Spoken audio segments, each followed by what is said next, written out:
Aku nak plan. Antik pun tanda-tanda yang ada bila Allah lagi. Itu ya corona ya.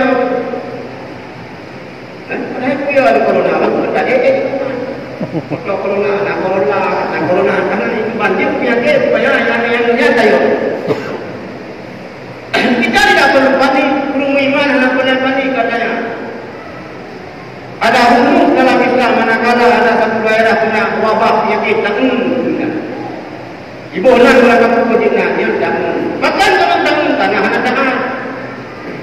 kurang boleh anak tanah di mamuh ni tamun jangan lihat je karena kita tahu lagi yang supaya boleh dia keliling kampung waktu ja'al haq wa zahaqal batil innal batila kana zahuqa ana masalah ni tadi kami tentang ada jalan tinggal anak orang deh rumah dengan mulai iman ya itu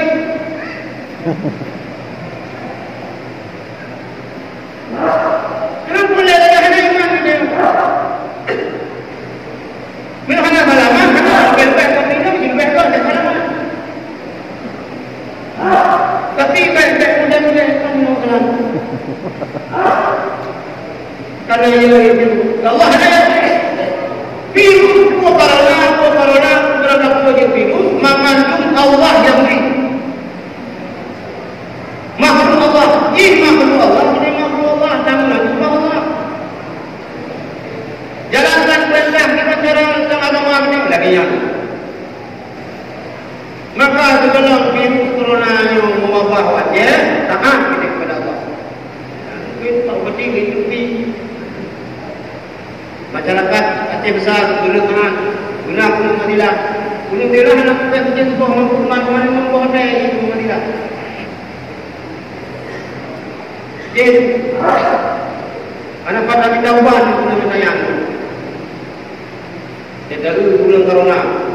prek lagi ulang lagi alumni ada kerja kawan alumni macam banyak kawan dia tapi dia jadikan raya bagi video kawannya prek nyan tahun baganya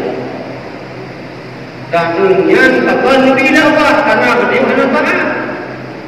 menurut taat itu dah di samping sejarah medis dan uji apabila kita sudah tahu bahwa di tempat itu mewabah penyakit tamu harus namun dengan hukumnya urun tamunya kita harus kubir ganyang dan kubir dia hanya nama punya yang tinggal di dunia udah tinggal juga karena boleh benar begini biar kayak lebih tangungnya untuk tawat Cina ada dulu benar hukumah ya Allah hukum memberikan hikmah lebih penyakit takut di Nabi dan Islam beriman dan mati menunggu kabar mati menunggu kita mau Islam lebih Allah tidak mau Islam menunggu itu udah mati bersama rabo banjir agama kita lagi Bebakan surat banjir ada umum hendak